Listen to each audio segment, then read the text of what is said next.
We're going to be appointing very pro-crime judges.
Hey, all right.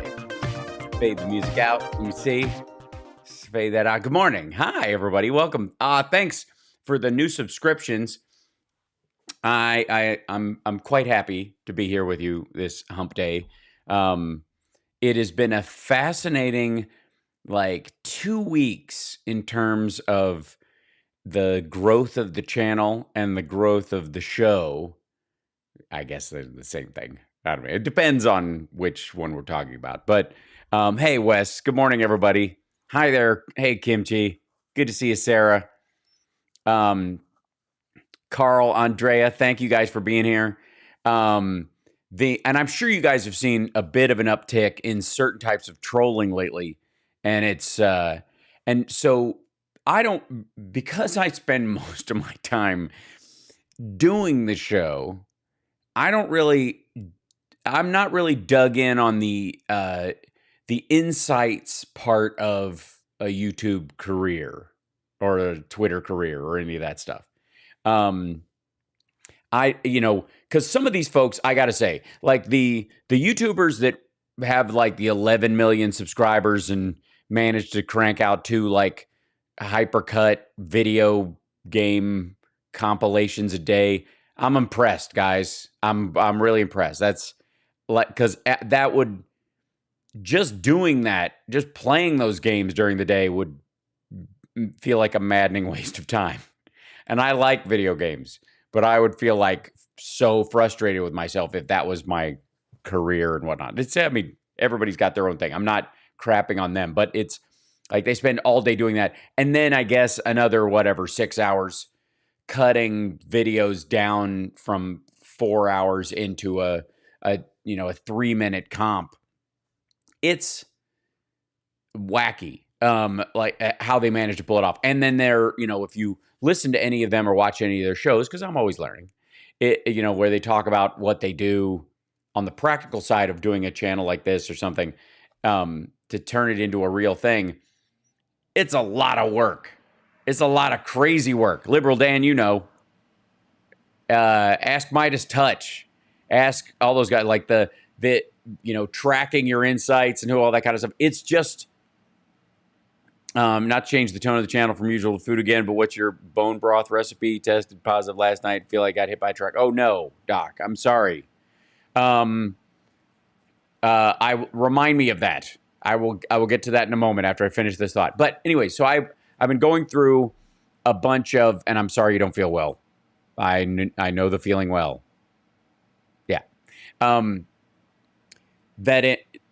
Just in looking at the spikes, because they give you all kinds of graphs to look at on Facebook and YouTube and even and to a lesser extent on Twitch. I mean, you can track it on Twitch, but it's not. I mean, YouTube is a job. Facebook is a career. Like that's the stuff. Anybody who posts videos on YouTube for a living or has ever tried knows what I'm talking about. Like the number of switches they give you in an attempt to make it completely modifiable and trackable on all sorts of metrics because they're lunatics, it's all there. And it's ridiculous. But noticing that, you can look at certain graphs and there's these weird spikes around stuff. And I don't want to get caught in what's called audience capture by just following the spikes and just doing videos about nothing but that. But I definitely recognize that when I call out Jimmy Dore and TYT and Russell Brand, there are these big spikes. Hi, Philip. Join me in a minute, if you will. At the top of the next hour or whatever you're comfortable with. That there are these big spikes in movement. However, I am not completely convinced by what those spikes look like, and I wish I could bring them up in a way that showed it to you. And maybe I'll try, or maybe I'll take some screenshots and arrange them for the future. I am not convinced that those spikes of activity are actual human beings. They are so specific and so there's such an overreaction. I mean, considering that I have 37K, 38K. So Soria says, I feel you, Hal. I know exactly what you're saying. I have my own talk show and it takes a lot of time and resources some people don't understand. Yeah, the practicals of it. When you want real eyeballs, real people, real conversations, you want to be genuine, you want to tell your tale or your political philosophy or ideology, ethics, share your skill, whatever it is, you recognize there's going to be some bots, some fake accounts, some doubling of things, some like concocted group pages like on Facebook or on or YouTube subscription groups, and then simple triggers in performance or if like my videos are regularly cresting over 2K about just general stuff, so I'm getting more attention from the bots because of that.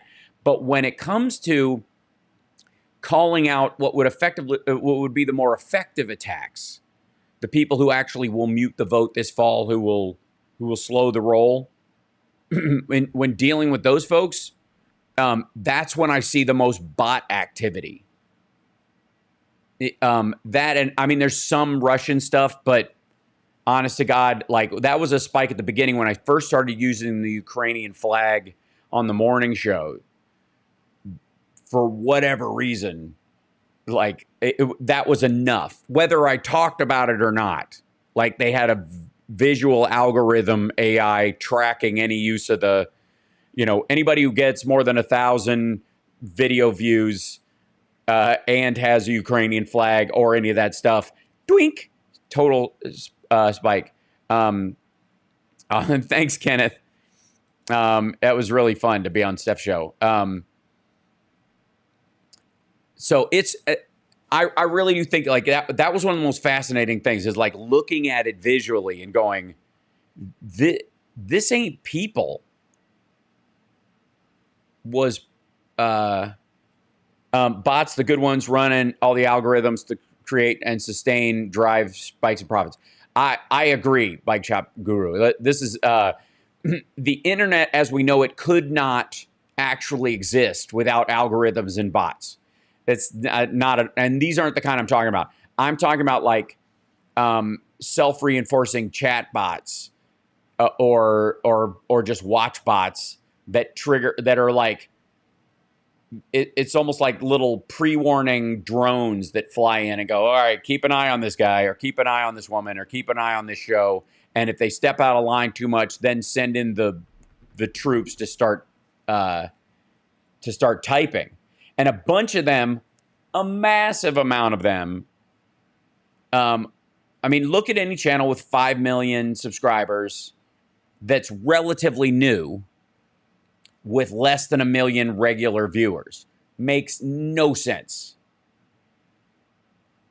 And as much as people decry like online media is kicking traditional media's ass and yada, yada, yada, and the Joe Rogans and the whatever, the reality is that's not anywhere near true because they are conflating long-term views of 3-minute, 5-minute, 7-minute segments and maybe live streams kind of in a big mishmash of minutes viewed and yet, and comparing that to a network like CNN or something that's on 24/7. It is, yeah, you get a lot of copyright warnings. They'll do that as well. There's a lot of, the copyright bots are a nightmare as well. Self-reinforcing or self-referencing. That's a good question. There's two variants, I would say. The self-reinforcing is what would be chat bots that show up in the, leave your comments below, that crowd, where they jump in on a particular show and it's just kind of automated. There might even be a person who's in charge of directing them towards a channel or directing them towards a show because it doesn't quite, technology has its limits. And then the self-referencing one would be sock puppet bot accounts that repeat certain things and make it look like there's a groundswell around an idea.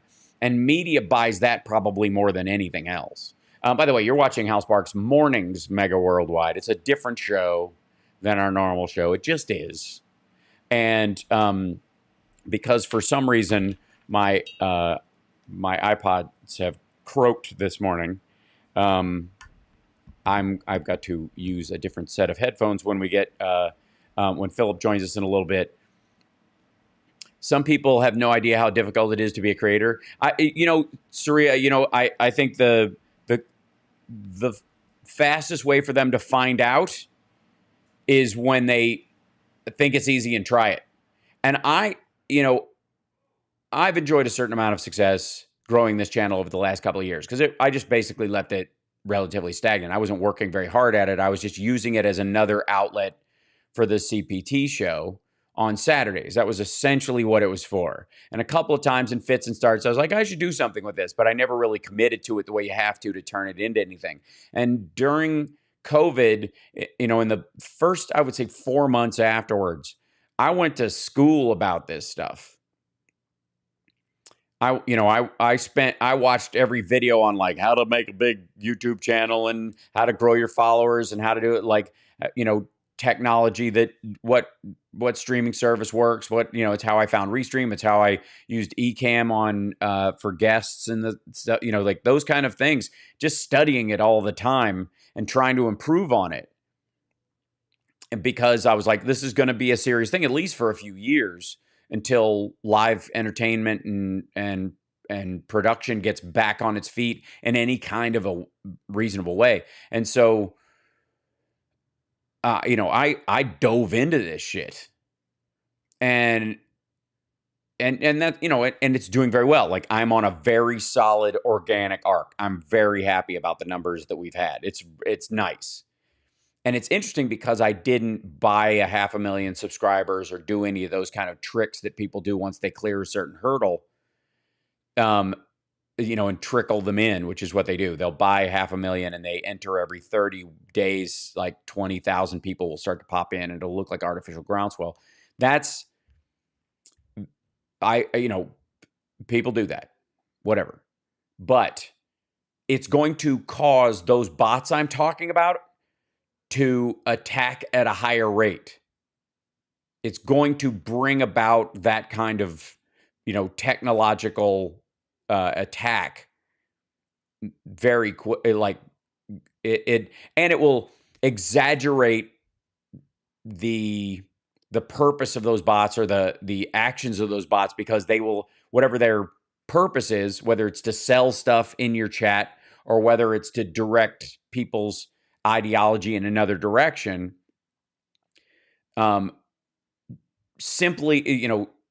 simply spiking interest in your channel artificially will bring them in to attack you like an infection. They work like white blood cells in these cases. And we get to see this trickle because the growth here is very organic. It's nice to see. Now, I don't doubt we'll see some sort of a spike, because that's usually what happens as you get another 10K or whatever. Like, once we hit 40K of subscribers, I have no doubt there'll be a slight quickening of the next round, as it, because it's algorithmically, it's going to spread out and people are going to see it. And that's obvious. But it's nowhere near the sort of artificial bump you've seen in other places. And I think it explains a lot of the audience capture reflex. Anyways, that's just the insight. So that's all from me just talking, just having to fix audio issues. Good morning, everybody. Hi. Hey, Funky Buddha. Thanks for reminding everybody to hit the like.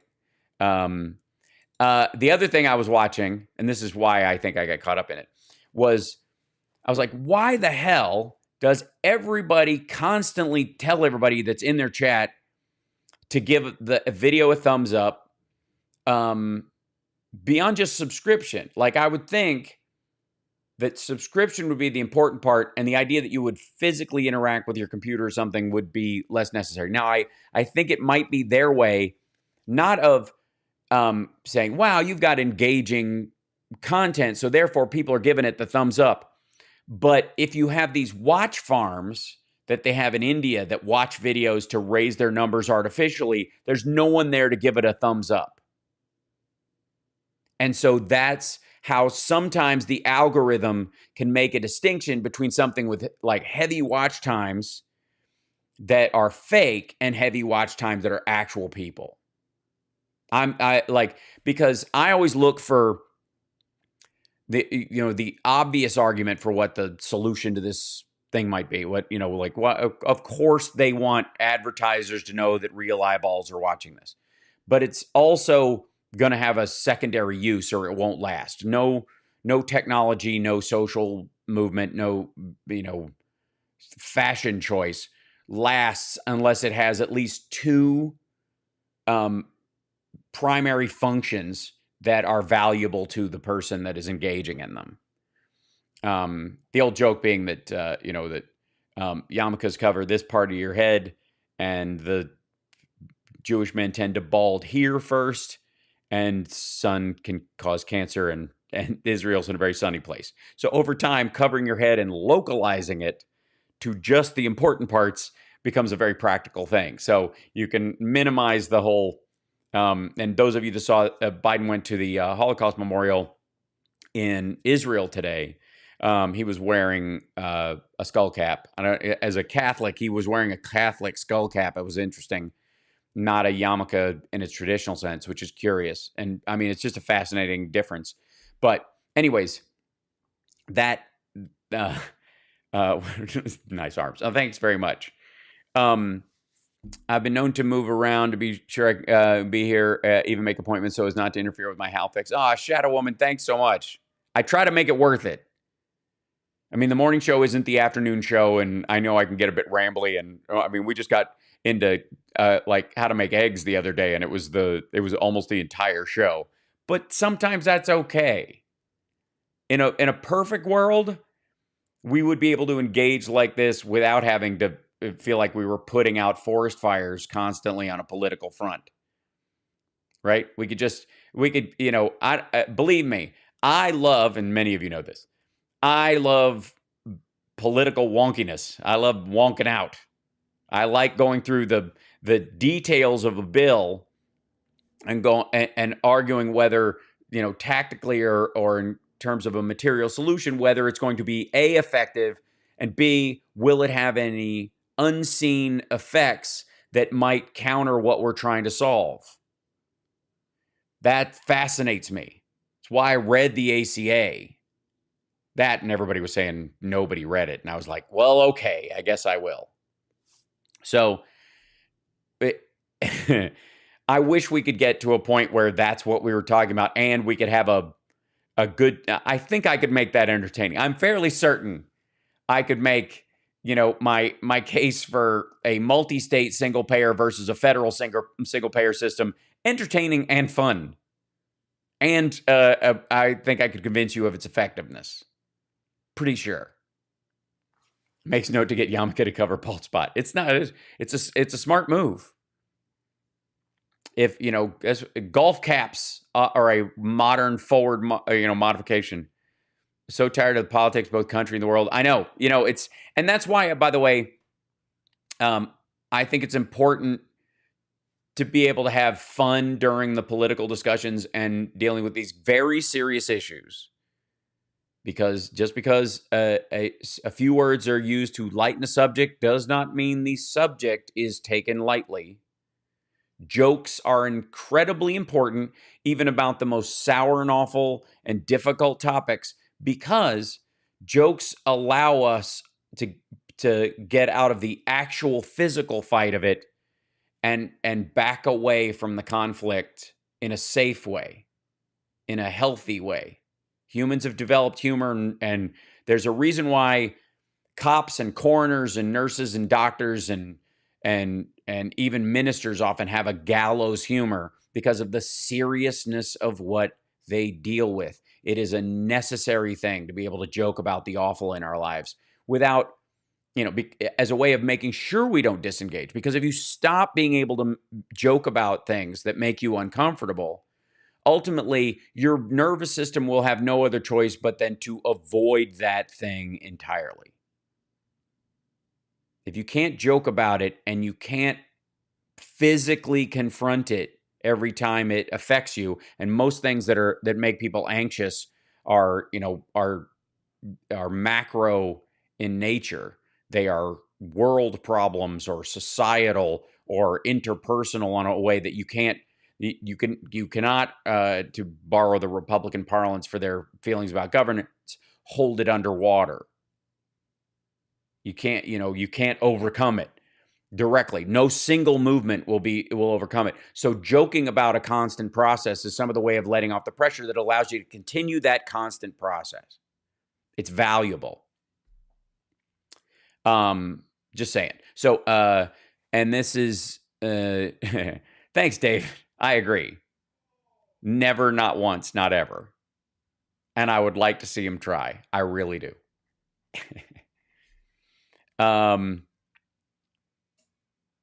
Yes, Webb, I agree. I think sometimes they take your jokes too seriously. But it also might be your jokes, my friend.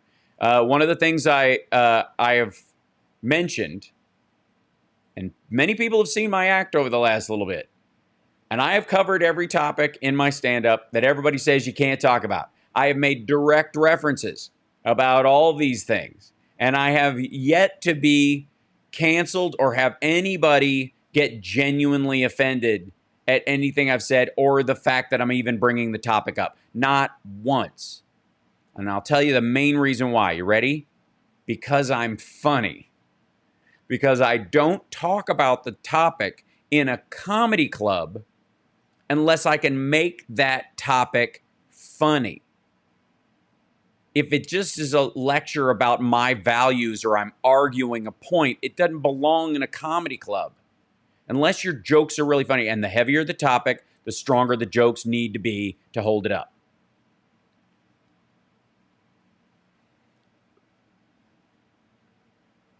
You like your coffee pretty light, though. This is not coffee, actually. This is it's a whey protein drink, and I threw a splash of coffee in it. So it's sort of the opposite. I'm a modern Monty Python. That's lovely. If not for humor, I would probably have had multiple heart attacks by now. Exactly. And anybody who tries to take away humor, even uncomfortable, gross humor, as long, again, most of the time what people are attacking, there's a big thing in comedians circles right now, about you can't say anything. People are too sensitive, right? That's the big thing. And my response to those guys, anytime I talk to a comic who says that, is your jokes aren't funny enough. They're not funny enough for that topic. They're not. You're just talking about the topic and thinking, what is that?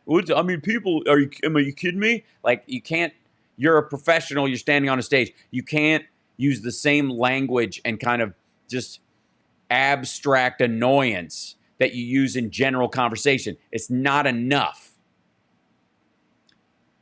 And so your jokes suck. It's not that audiences aren't more sensitive. It's that everybody thinks they're fucking Lenny Bruce, but they don't want to put the time in. I mean, that ultimately, yeah, Bill Hicks, exactly. But even Bill, like, there was a point where, and I would argue that Chappelle finds himself in that same place right now, is where the emotion around the issue overrides your ability to have a comedic distance from it, because the value of a comic is sort of in the mild sociopathy of being a comedian, that you're a sideline viewer that is engaged just enough. You're engaged enough to care, but not engaged so much that you get brought to your knees by it like everybody else is.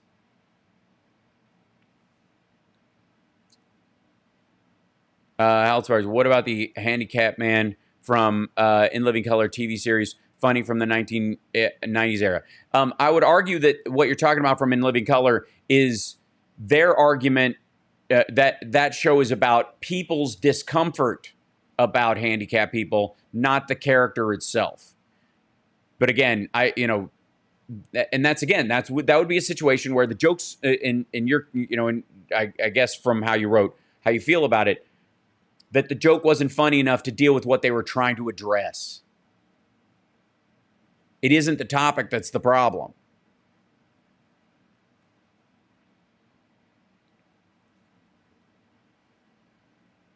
Thanks, 420 God. I try. But again, that's crucial to it. It's not that you can't joke about certain things. It's that if you're going to do it, you have to be funny enough that the people who have skin in the game about it laugh at it too, because you're trying to alleviate their pressure as well, not just ignore those folks. Their gripe is bothering me. That's not going to fly with the general audience. You can build an audience, and there's a lot of comics who just build an isolated singular audience. Believe me, like the Jimmy Dore live shows are gripe clapter fests. I mean, they're largely mean-spirited. Never underestimate the power of the handicapped. Right. That's right. The idea was he was trying to make this person a good person that had a good heart, and it was about people not thinking they could do anything. I mean, again, I'm not going to defend anybody's take on any one thing. That's not the point. The point is, if it didn't work, it's because the concept wasn't up to the depth of the conversation point. My friend with CP thought it was so funny that he dressed as handyman for Halloween the following year. Oh, he dressed as handyman for, yeah. There's also an issue where if you treat a serious topic as too serious, as an act of ego on your own part, that you become kind of like a morbidity. I guess there's a virtue signaling aspect of just kind of morbidity. Like, oh, I feel that in a way other people don't feel it. I mean, I didn't go through that. David Cross had a bit about 9/11, and that there was probably somebody who worked in the Twin Towers in Vegas, the fake Twin Towers in the pizza place, who was like, I worked in the Twin Towers, the miniature ones in Las Vegas, and I still have PTSD, right? That's the, he's talking about those people. That has value to make fun of those folks and a lot of times it would, I would argue the people who joke about a serious topic are less of an affront or a danger to the rights, privileges, and safety and I guess psychological well-being of the people who are in that circumstance than people who over the course of time, daily, monthly, remind them of how broken and irreparable and sad and unfortunate and weak, and it's just the world doesn't understand you. There's I have I've obviously, because of Queer as Folk, I've done a lot of work. I've done GLAAD events, and I've done Human Rights Council events, and I did every AIDS walk in the country twice over the course of years.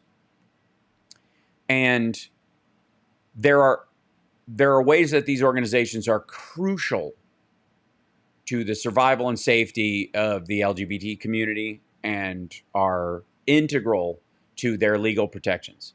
There are other ways where they are not helpful, and I would argue damaging in a way that they either are not aware of or think it's marginal, and it's more, their brand is more necessary than mitigating what they're doing. And I would say one of the areas that I'm talking about is the death of trans women as anti-trans violence, and the growth of it over the years as indicative of the society as a whole becoming more anti-trans. When poll after poll and experientially, that is not the case. More people are being accepting of trans and of trans people, trans men and women than ever in a lot of ways. There's still arguments that will be made about sports, and that stuff has to be worked out because it is a new aspect of society and you're dealing with kind of entrenched circumstances mixed up with something new. That's always going to happen. That's a societal change. There'll be fits and starts. That's not the issue. The issue is that one of the reasons the list they keep of people who have died, especially their list of trans women, often is full of, however unfortunate, domestic violence deaths, inter partner violence, and other unrelated aspects where these women, because their deaths were not related to their identity at all. It was an entirely other circumstance. One in particular I remember was a drug dealer who was involved in a gunfight, and she was killed in the gunfight. That's not anti-trans. They were just firing on each other. So to add that to the list and then tell trans people that violence is out of control and the society as a whole is coming for you has a counter effect on the messaging you're trying to do.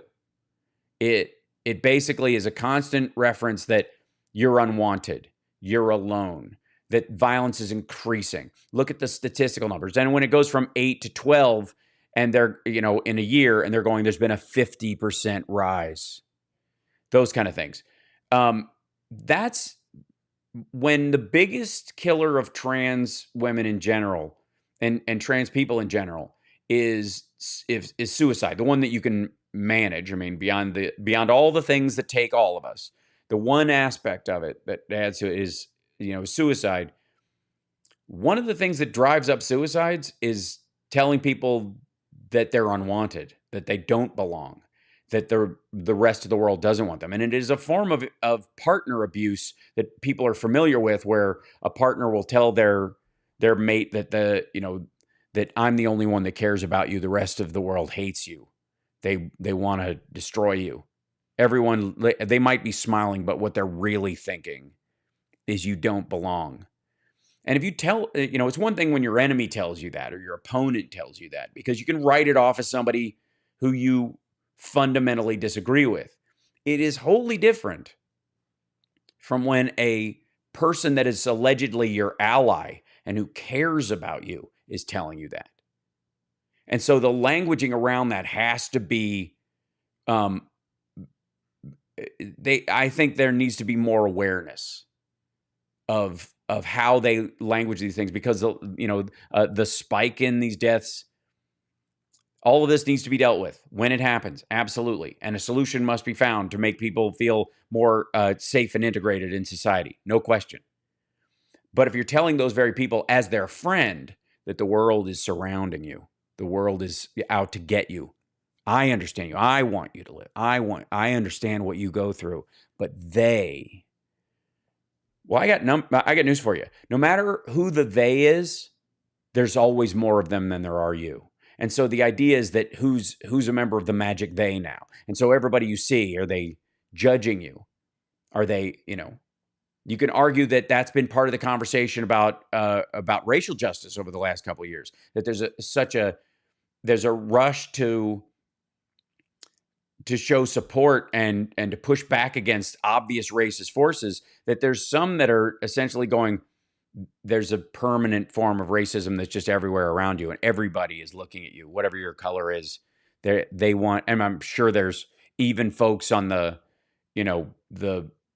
great replacement crowd that think the exact thing, like every black person just can't wait.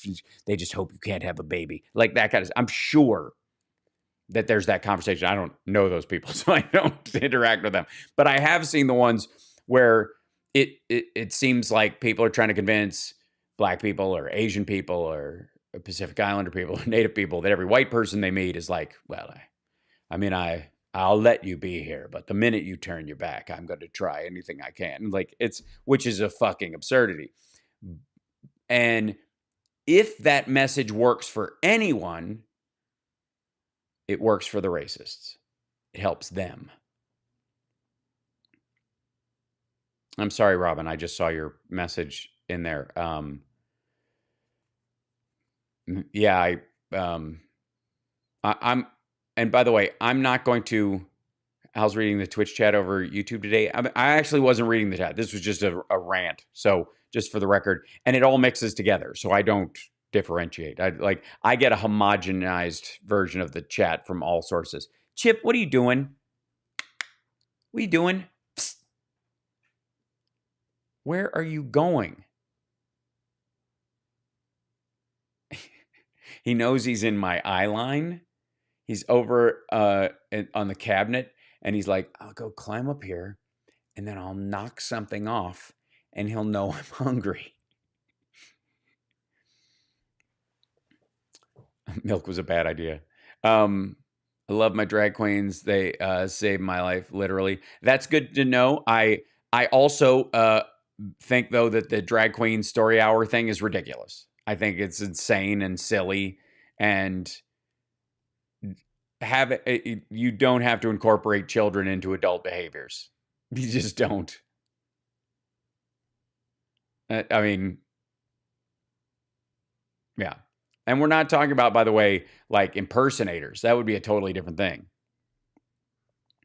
Robin, thank you for sharing that with us, man. And I'm there is a tendency when bringing up that conversation, Robin, where there is a cascade on effect. And studies have been done that the more you talk about it, the more it happens.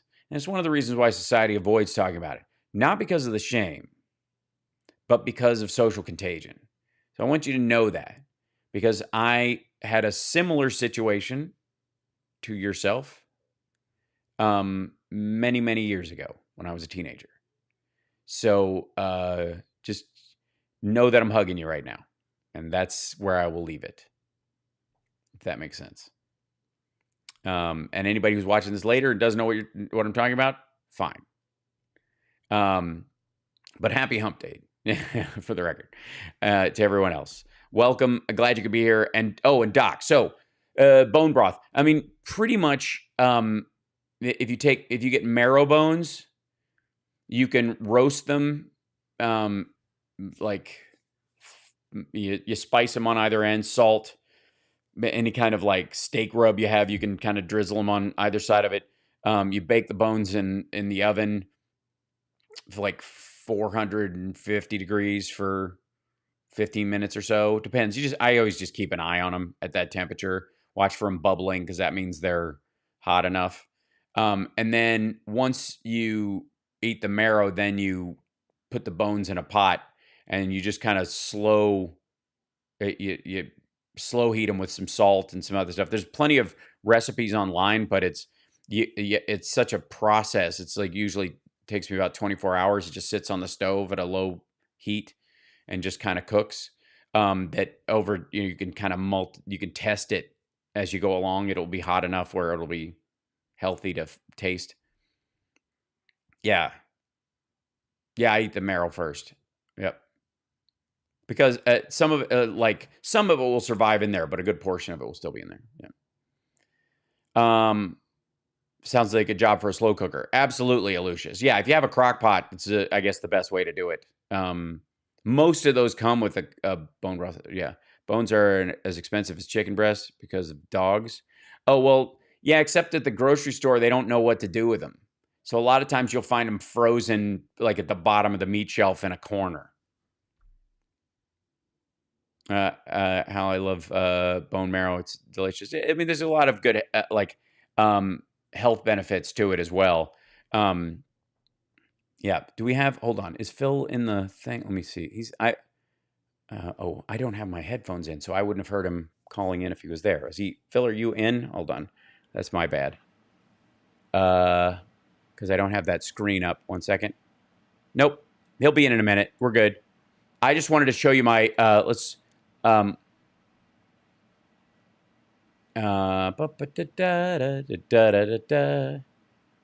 of stuff going on. The Tour de France.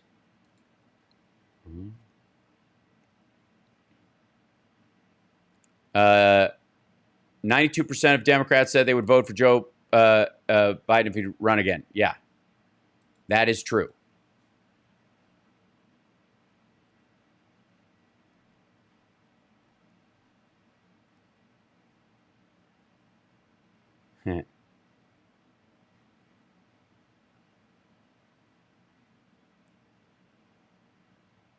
I love this.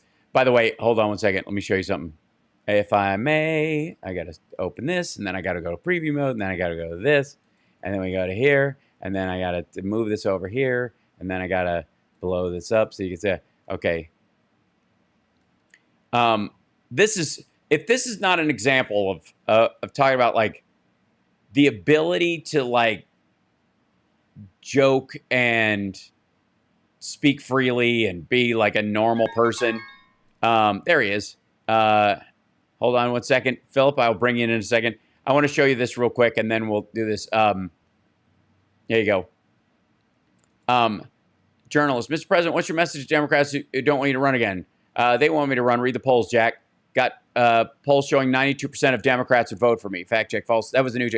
And by the way, the New York Times wants that 64% of Dems want someone else. Doesn't mean they're not going to vote for him.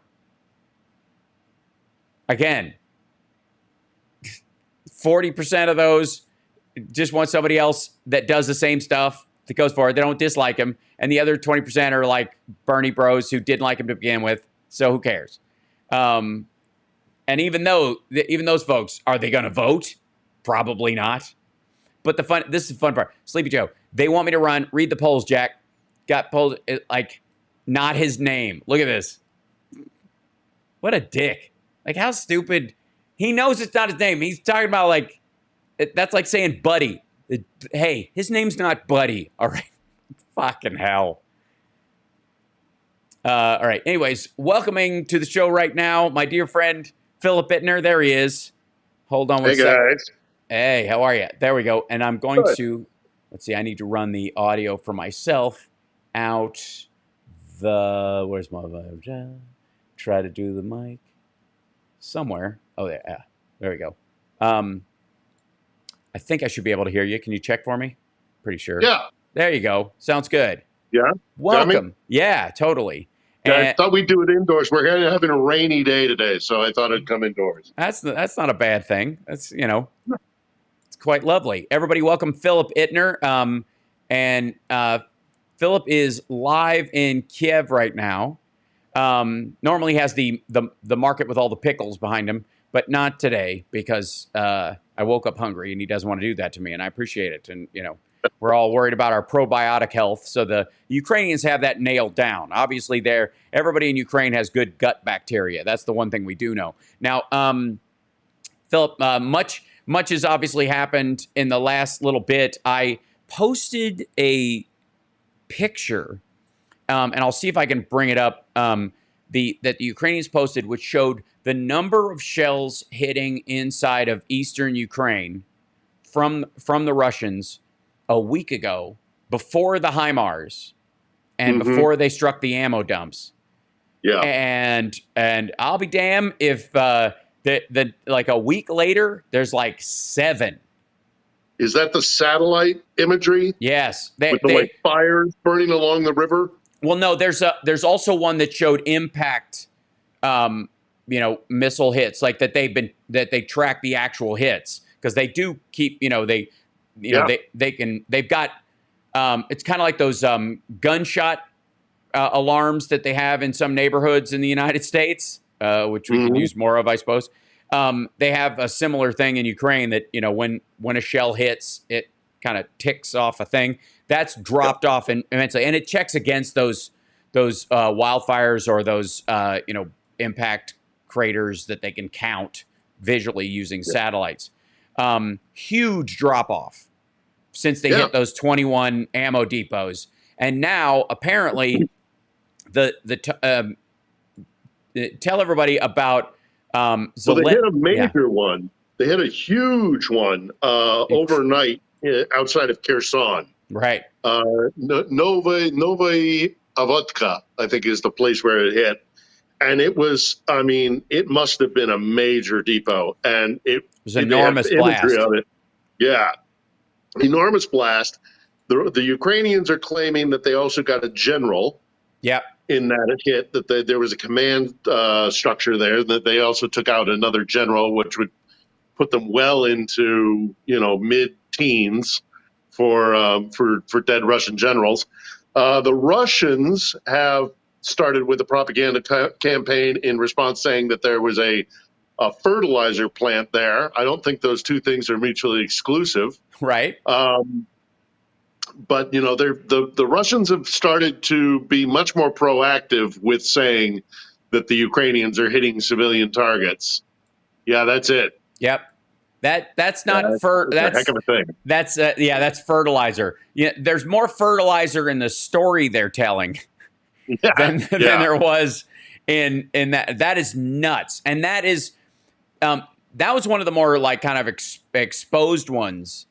There's some that have been, they obviously, have taken over chunks of cities and put them inside of, like that cement factory that they ended up hitting that had a bunch of stuff stored in the mine itself, or in the pit where they drag out the materials. And it was huge as well. It looked like a nuke had hit it, but because of the stuff stored there. But this is it. There's no replacing this stuff in any short order. Somebody did a measurement, I saw, of the distance on a map where the territory held by the Ukrainians, and then distant that out to this location of the ammo depot in this command center. And it's about 50 miles. and that the only thing they have in their arsenal that could have done that is the HIMARS. Yeah, they have ballistic missiles like big missiles with a launch platform and all the rest of it. But that would have been detected by radar. We would have been able to even with open source intel. Right. There are ways that we could have monitored that and seen it. So it wasn't like they called it Tochka. It's a old Soviet. It's not. Here's the, and by it's the way, not an ICBM, but it's like the old German V2 rocket size kind of thing. Here's the Scud. Yeah, somebody mentioning it's similar to a Scud. One we would have seen that. So it wasn't that. It was a HIMARS. Yeah, absolutely. This is the one in the city that you were talking about. This is the one in Kherson. That they've hit so many of these, but this was enormous. Like that is a gigantic explosion. And if you look at the HIMARS striking other things, when they hit something that is just tactical, like vehicles or a command center, something that doesn't have ammo attached to it, you can get an idea of what the explosive size is. Yeah. And then you can really tell the difference when they hit an ammo dump or an ammo depot. Yeah. That is ridiculous. That's 100%. There was munitions stored there. There's not a doubt. Yeah.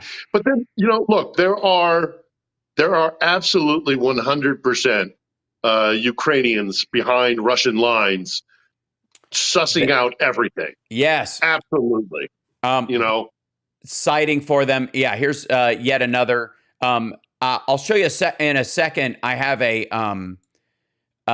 this one is in the Luhansk region. Yeah, and Luhansk got hit. Yeah. There's amazing video. If you do a quick search for Kharkiv Bridge, you might be able to bring it up. I don't think they hit anything with that. I think they those were charges. It's too sizable an explosion. You don't see anything coming in. It suddenly just blows up. They must have had a special ops team go back behind enemy lines. I just found it. A whole bunch of TNT. Hold on. Take a look at that thing. Yeah. Take a look. Have you not seen that before? No, I hadn't. I'll bring it up right now. Oh my goodness. Yes. Oh my goodness. Oh, I forget. We're not on radio. Holy shit. Yes. Yeah. This is incredible. So everybody that's watching on the live stream, I know it's kind of small. I'll retweet the actual tweet that contains it right after this. The shockwave. But look at see this little bridge. It's right in the center, right there, right between that. I mean, it couldn't be clearer. Looks like any town, America. Watch this. What? Yeah. Yeah. Holy hell. Yeah. And that looks like that isn't a strike. That's something underneath it. That looks like that's something. No, I think that's all along the bridge. Yeah. I think they planted charges all along the bridge. I've been in shockwaves like that in Iraq. Yeah. And not like that, not that big. Right. I was right next to about, I don't know if it was a 500-pound bomb that got dropped. But I was with U.S. units, with a U.S. unit that called it in, so we knew it was coming. Right. So I set up all my cameras on a rooftop where we had called in this munitions drop. Keep saying we; it's a bad habit. Right. Where the U.S. troops had called in missile drop, and it's on my vlog. It's on my profile.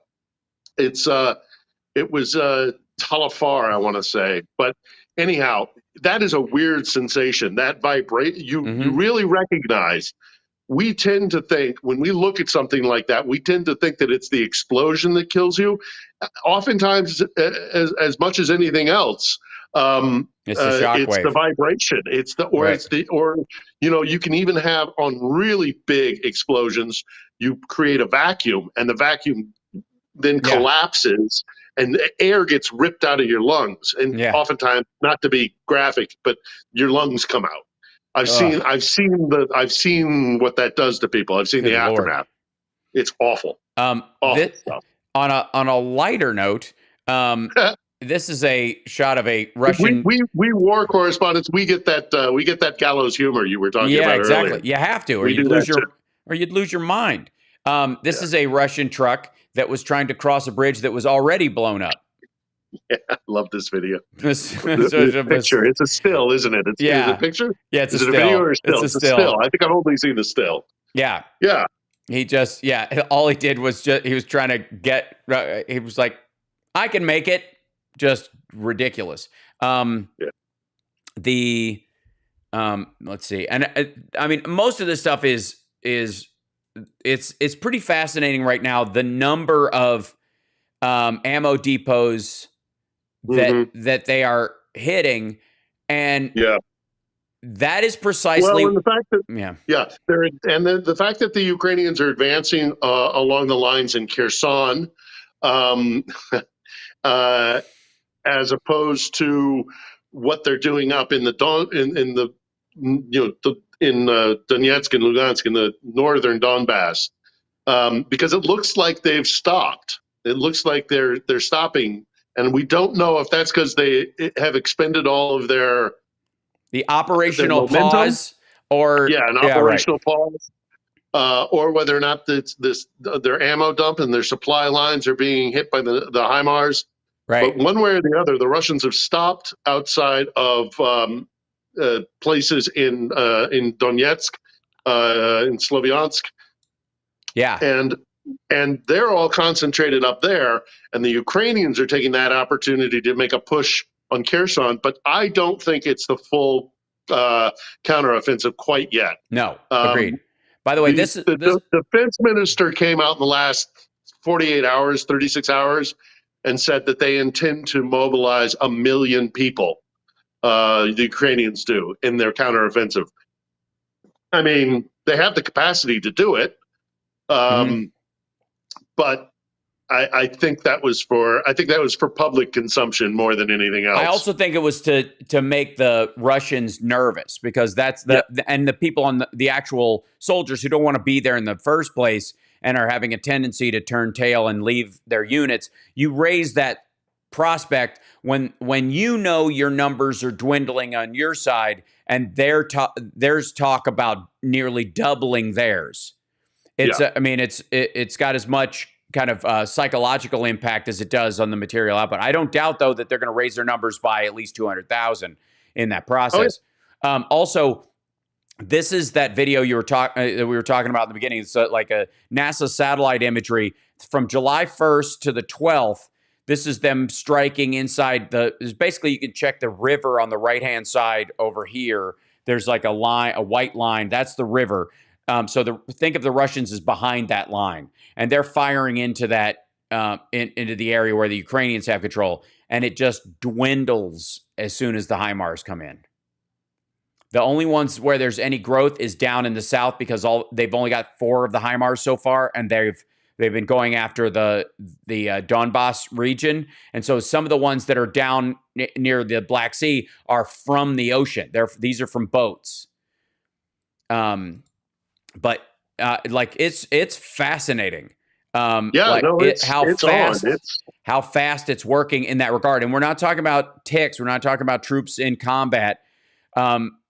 Russia apparently, the BTGs that they have, the battalion tactical groups that they have, are usually supposed to have about 800 to 1,000 men. Some of the Russian BTGs have like 60 men in them. So when Russia talks about moving, 5 BTGs down to this line, what used to be like 5,000 men is now down to a few hundred, maybe. Right? Yeah, exactly. And but the rest of the world, in a lot of the conversations about it, they talk about it in terms of BTGs because that's an accepted number. Everybody that's supposed to mean something, but they are effectively like devaluing that number. And it's meaningless. You can't tell how many people are, like, there's a max number you can tell from the BTGs, right? Because they're any bigger than that and they're a different group category, or they're multiple BTGs. But it could be any number below that, including 4 people. Like, It's very So you can call strange. it, yeah, you can call it anything you want to Right. when it's less. But we can tell because of the support lines, the adjacent units that are tacked onto these things. Like, do they have their own artillery unit that's Mm-hmm. part of the BTG? Do they have a? Well, they don't do light infantry at all. In everything is armor. Right. But like, do they have a logistics group? Do they have a medical unit that's attached to them? Mm-hmm. All those peripheral things will tell you much clearer than saying, "Oh, it's a BTG." That whether or not it's running at full capacity or not. So, By the way, one of the I mean, that's the conversations. thing. Sorry, go ahead. One of the conversations we had early on about the HIMARS, of course, and why the U.S. was slow to give them to Ukraine was because they didn't want somebody, an enraged group of people who were sick of their people being raped and murdered, to decide, you know what, screw it. We can reach Russia. Let's hit them. We can hit well within. We can hit the train depot that's bringing all this stuff into the country. And we hit that, then it all dies, whatever. But they're firing in Russian territory. We don't want them to do that because that's a huge escalation with American weapons into Russia. It would create it would just be a nightmare. So it took us a while, but we finally gave them to them, and we limited the range of the first round of them. I think 80 kilometers was the initial round. They have been trustworthy in their use of them. They have been targeted, and they are engaging the way they agreed to, because we are not telling them the targets. We are letting them know where some of the targets are, and they are buying them, by the way, on OSINT. There are private satellite companies. This isn't even like the U.S. Intel is working with the Ukrainians. They don't have to. You can. It's not even that expensive. Most of the people on YouTube are looking at the same visuals. It's nuts. But anyways, we have decided to give them the 300-kilometer ones now, the 300-kilometer range HIMARS. And this is, I just wanted to show you this. This is one of the posts. You have any unprotected oil depots in the 300-kilometer range that like painting faces on them? They're getting back to the like Bayraktar song at the beginning of the, singing to the drones. Dennis. Somebody's mentioning Dennis Davidyov's kind of daily sit rep. I think he's very good at that. Enforcer's also really good at that. Somebody was asking about my channel. I don't do daily, and I haven't done anything in far too long. But I've been lots going on here, right? With me, just because I'm going to rotate back to the States for a few weeks. My channel is Philip Ittner at youtube.com. It's just my name. One L in Philip, two T's in Ittner. Do a search, you should be able to find it. I like the guys who do the daily sit rep stuff. Yeah, it allows me to. Yeah, they break down it down really well. I will say, I will see if I can. I posted this earlier, and I called it Back the Blue, but because there was a graphic inside, because they show the breakaway Russian regions. Luhansk and Donetsk as independent republics have been recognized by Russia. The only other country that has recognized them is Syria recently. If you're not familiar with Syria, that's the country where you can still buy Nazi stamps. And that the U.S. under Donald Trump gave Russia 2 bases that we had, and basically turned on the Kurdistan forces, the Kurdish forces that had helped us. That it helped us fight the ISIS. So that crowd. Yeah, I've spent a lot of time in Kurdistan. I'm still furious about that. Right. I don't personally think that it's that'll have zero impact. But the interesting thing is that in the maps that you see of the of the areas the Russians have currently, on the one hand, Crimea is now in the range of the HIMARS that we've given them.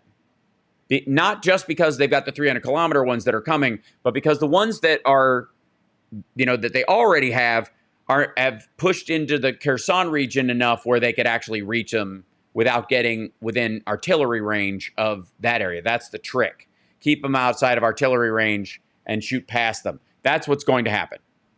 Yeah, it's that's happening. tricky. That makes me nervous. That makes me very nervous because you can't afford to lose those. No, and they're very good with it. The Russians said they took out 2 of them, which is not true, which is hilarious. But that's what they're going to talk about. And apparently, if that's true, the funny part about that is, and this is always kind of the part of the cell phone situation that you find yourselves in, is where the Russians, if it's true that they took out 2 of the 4 HIMARS, then Ukraine destroyed over 22 ammo depots with just 2 HIMARS. So what happens when they get the next 8? Right. That's right up there with the Moskva didn't sink because they attacked us. The Moscow sunk because we sunk it ourselves. Yeah. Right. You're talking about occupied Ukraine. We've also been getting a lot of reports, or I don't say a lot, we're getting increasingly reports about what's happening inside occupied Ukraine. And it sounds like the Russians are, first, they're press ganging people. Secondly, they're they're withholding their pensions, withholding any support unless they take Russian citizenship. They're forcing them to use the Russian ruble. It sounds like they roll into these places and they almost immediately think, well, we've annexed it, now that we're going to force them to be Russians. And they just don't understand the situation in Ukraine. And they're still going to have partisan fighters. They're going to have spotters for Ukrainians. Right. I'm looking up the thing I posted earlier about us, because it was relatively early, about the map inside Ukraine. Because it was it's very distinctly, you can see an area. Here it is. I'll bring it up right here. I finally found it. Yay. This is from the study, the study of Institute for the Study of War, the ISW, or the WSI, depending on the War Study Institute, depending on who you're reading from. And what I wanted to point out was this little piece right here, that is increased in size. Is this the pocket? Yes. This is, if you look down here, there's a little like patch of blue. Looks like a giant lake in the area that has almost doubled in size since the last map they put out that included it. And then it says reported Ukrainian partisan warfare. This is where they have blown up a bunch of stuff around there, giving people within the region the ability to kind of fight back. It also means that those people are either accessing weapons that the Russians are leaving behind or are loosey-goosey with, or are pretending to be on their side and then taking that stuff and turning them on or something. I mean, this is heavy shit. This is like Vietnam, World War II, France, like the resistance. Iraq, absolutely. Iraq insurgency. Right. I have no doubt but that there are ammo depots dotted all throughout Ukraine, and I don't think they're really accessing them yet, except for maybe in that pocket. Mm-hmm. But there is definitely yeah. I'm not going to even speculate on it. I know it. I know it for a fact. Yeah. There are plans for an insurgency. Right. There are plans for a guerrilla war, for partisan warfare. The Ukrainians have mapped this out very well. They've known this is coming for 8 years. Well, so right. And that is happening. That is currently occurring. And it is, the interesting thing was there was tales of it. There were rumors of it. There were stories of it in the press of a possibility. There's word getting back from behind the front lines of this that it was happening. But now they can map it with satellites. You can see the taken area, which is fascinating to me. And so they make their own, drawn map of it, but it's from the regions where they can tell there are no Russian forces in command in that area. And it's called, it's listed as Russian-Ukrainian partisan warfare.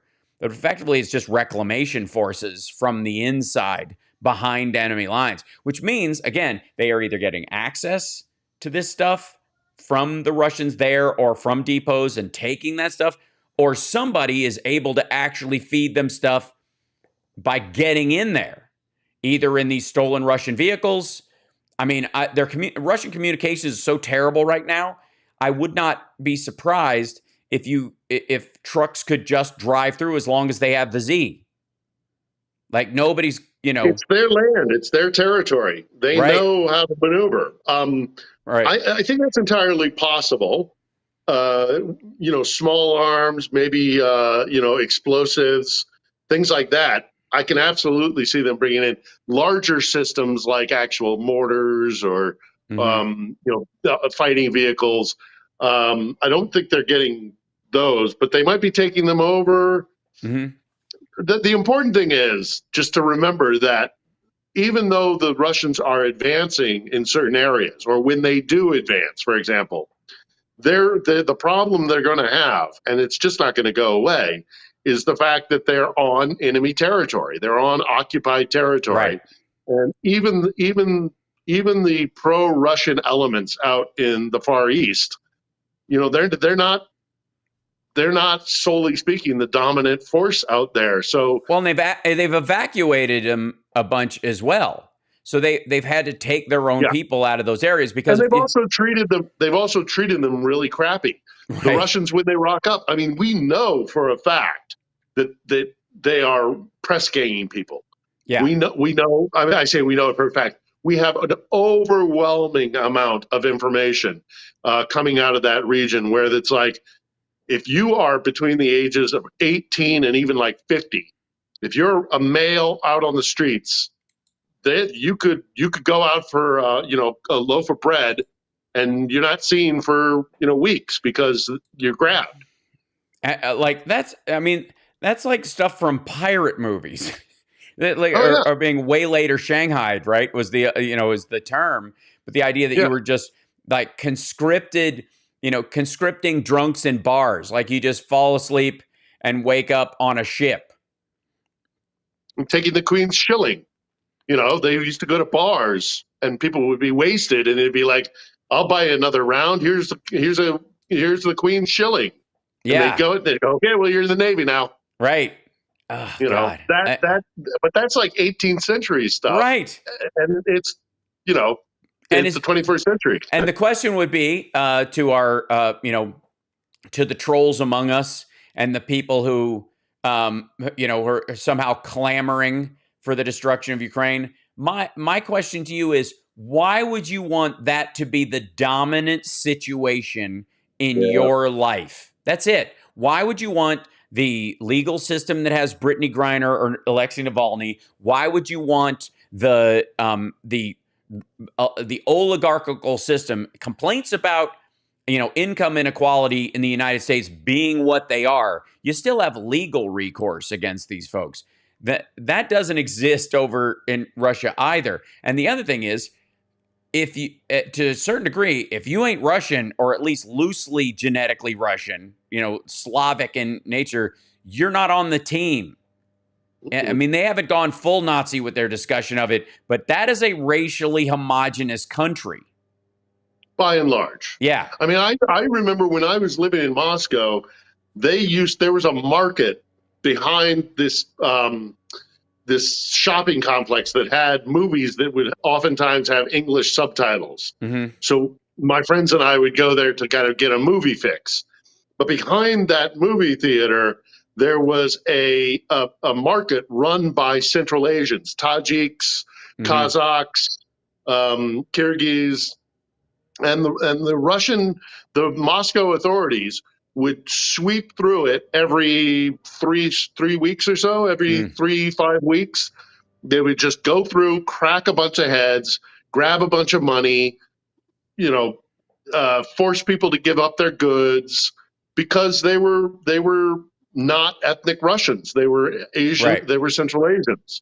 Right. And their racism in Russia is, they put a veneer on it when they want to show it to the world, but living in, if you're in Russia, you know very well where those racial divides are. Um, You know, the the the the guy who the Kazakhstani president, yes, that's a it good story. is um, he's like an ethnic mix. He's like more related to the like the uh East Turkish Turkestan independence movement as far as like people go, or he's like Turkish or Chinese. That mix, you can see the mix in the area of those folks who've been, for centuries intermingling, having a relationship. He's simply, unlike the last guy who run it, doesn't look like a straight up Russian dude, and he was fairly miserable at the St. Petersburg forum. I was trying Yes. to bring up Well, a have you heard the latest? no, maybe not. He he has broken a military pact between Russia, Belarus, and Kazakhstan. He has withdrawn from the pact, particularly with the Belarusians, because there are concerns the Belarusians may either use their territory for a Russian offensive in the west of Ukraine, or the Belarusians might actually actively get involved. I know some Ukrainian forces have been moved out there, so they are taking it seriously. But it's interesting to me that the Kazakh president was like, "I want to have nothing to do with that. Right. We are going to break this relationship with the Belarusians." And secondly, that the idea is still simmering out there that Lukashenko would be so foolish. He must be getting a lot of pressure from Putin, because we've talked about this already many times, but I think if Lukashenko drags Belarus into this war, it'll be the last thing he does as president. Right. I agree. His people will rise up again, and the next time they rise up, Putin will not come to his rescue. And in addition to that, I mean, it's a little bit on the far-fetched side, but I wouldn't be terribly surprised if a bunch of Ukrainians go north and help the Belarusians, because getting rid of Lukashenko would be a blow to Putin. It just would, geographically, to lose Belarus. Right. I mean, aside from the political alliance. Yeah, I would not be surprised to see a bit of like just political rat fucking up there, along with the same stuff the Russians did to the Ukrainians, and to some degree did to the Belarusians to get Lukashenko in there in the first place, in the same way that they basically installed Yanukovych through the same shit. Now, do you think that is the Kazakhstani president's sort of difference between him and Putin? Do you think that theoretically, and neither one of us arguably know, but do you think that it's more to do with, the fact that, military adventurism, or the fact that the Russians are like shutting off the Kazakh pipelines to try and limit oil and gas sales from Kazakhstan to Europe? Because that was there's that. There's the fact that just Kazakhstan, I think, sees the writing on the wall and is more willing to cozy up to Beijing than it is to Moscow. Right. Because look, I mean, if you are in the former Soviet sphere right now, you realize how precarious things are for Russia. Mm-hmm. And they may very well be deciding that they don't want to have anything to do with Putin or Russia anymore, and that they're more happy to cozy up to China, which I don't know if that's a smart move or not for them, but it's a financial. At least it's a financial one, in the short term, and not a geopolitical choice around war, which is better. Again, neither one are good per se, but one is far worse. So, to that point, this is in the Daily Sabah. Kazakh President Kassym-Jomart Tokayev said at the International Economic Forum in St. Petersburg that Kazakhstan will not recognize the Eastern Ukrainian separatist republics of Donetsk and Luhansk as independent states. That's amazing.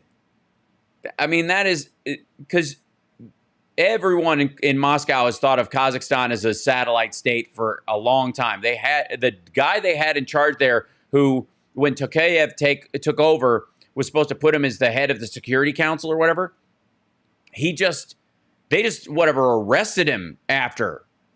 Like that was the agreement with Moscow was like, what? Yeah, okay, we'll put him in charge of the Security Council. I'll just be president, and this will be fine. And then they just turned on him. It was amazing. Like there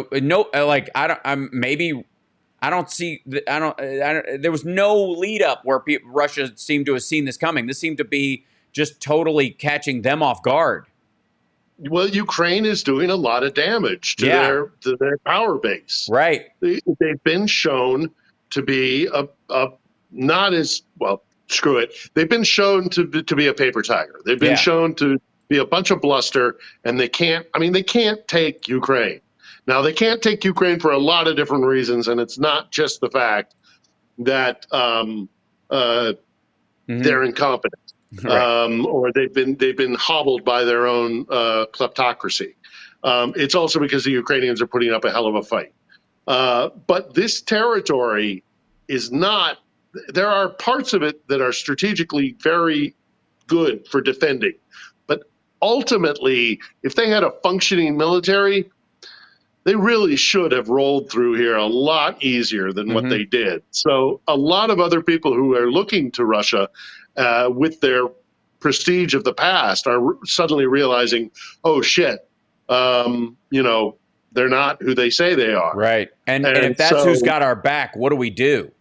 Because that was all. And if we've been afraid of pissing them off because we're afraid that they're going to crack down on us, well, maybe we shouldn't be so afraid of that anymore. Right. Now the Central Asian countries are not Ukraine. Ukraine has been fighting this war for arguably 5 centuries, and this is their make or break moment in history. So they're going to fight real hard for this. The Central Asian countries don't have that kind of history.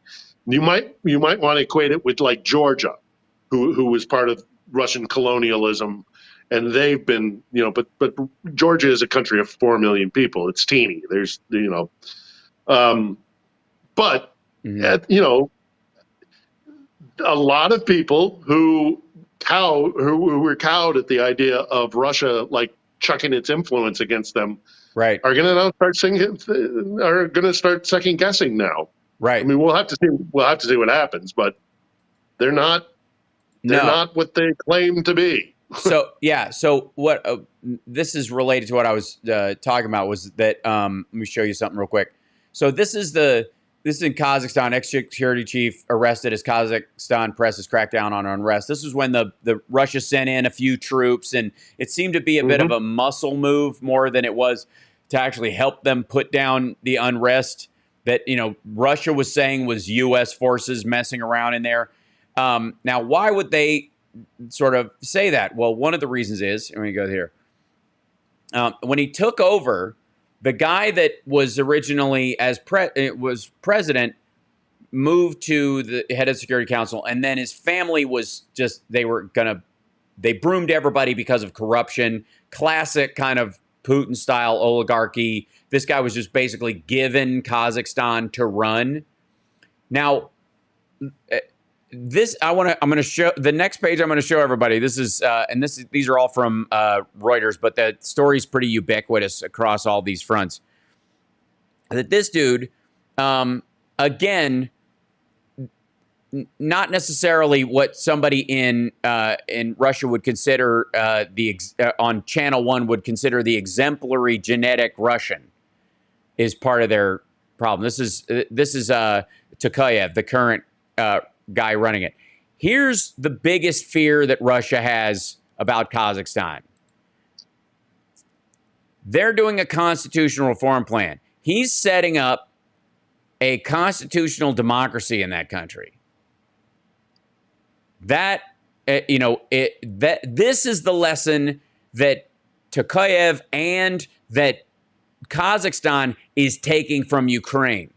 Not move in, be a bigger dictator about this stuff, operate in a more power-hungry situation, but circumvent Russia by basically moving to a European parliamentary system. And that's going to be a tall order. No question. For all the Central Asian countries. But if Kazakhstan can do that, I mean, when we talk about the Central Asian countries, we're really talking about Uzbekistan and Kazakhstan. Those are the power brokers in the region.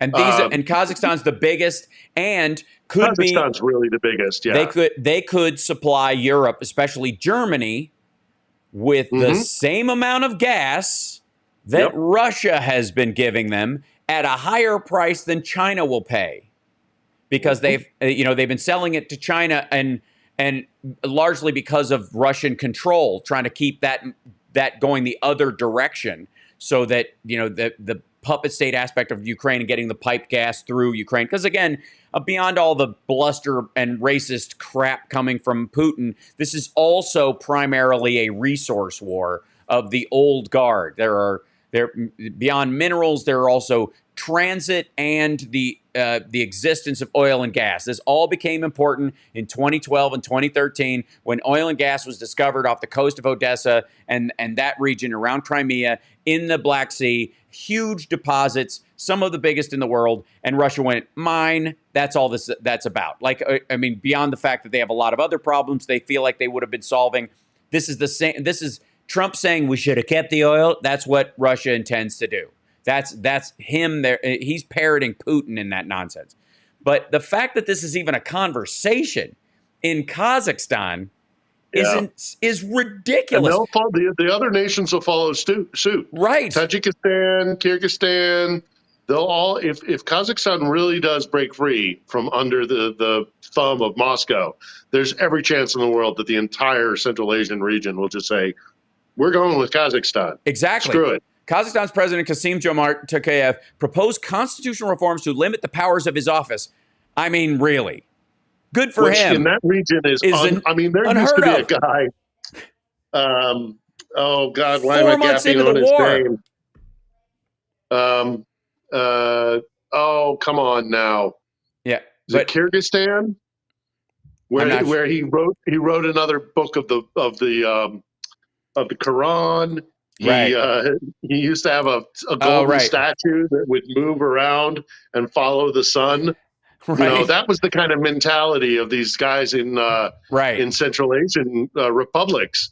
So for him to say, "I'm going to limit my own power," that's just it's ridiculous. Totally unheard of. And I have to say, it's a beautiful thing. And listen how he worded it. He said the country needed to switch from, quote, the super presidential rule to a presidential republic with a strong parliament. Super presidential, that is a jab at Russia and China particularly, which means never ending. Essentially, president for life because you rotate through and you can just keep it. And the power of the incumbency allows you to just hang on forever. That's what he's talking about. The executive takes dominance over the legislative. And I mean, I don't know that people understand how. I mean, this alone, this was in March, and steps have been taken since then. This alone is reason for Putin to be calling, private panic meetings with his parliament and his, his Security Council. Anyways, that is, that's.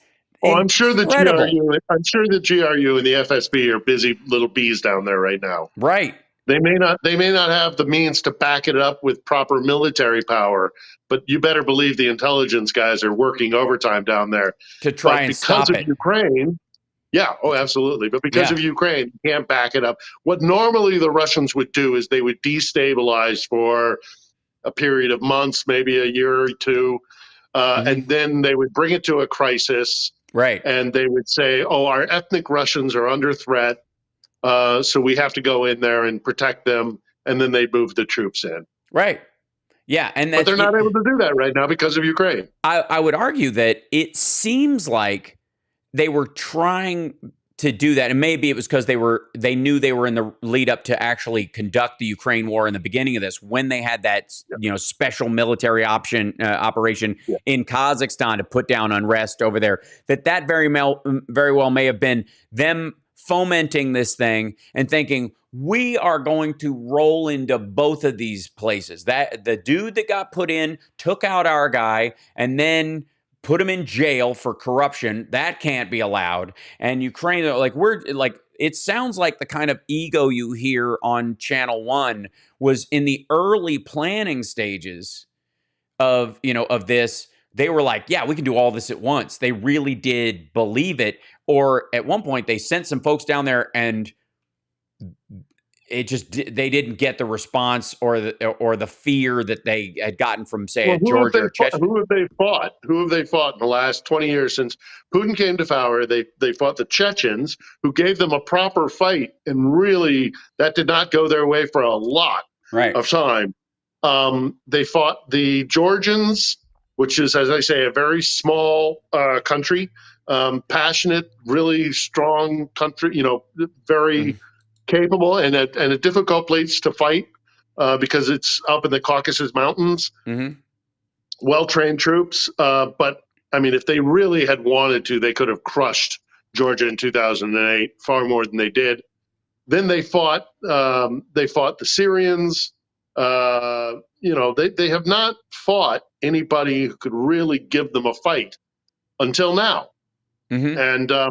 And I think you might be right. I think they overestimated their capabilities. I think they underestimated the fact that they've set up a kleptocracy and that the army was false. It was a Potemkin village, right? If you'll pardon the expression. I think it's a proper. I think it's totally appropriate. Yeah. So look, this is. I've said it before. I'll say it again. I think this is catastrophic for Russia. Right. I think Russia is in real deep trouble. A lot of problems that have existed with Russia, namely that it's too damn big and inhospitable, most of it. That is going to come home to roost, and this conflict may be the one that does them in.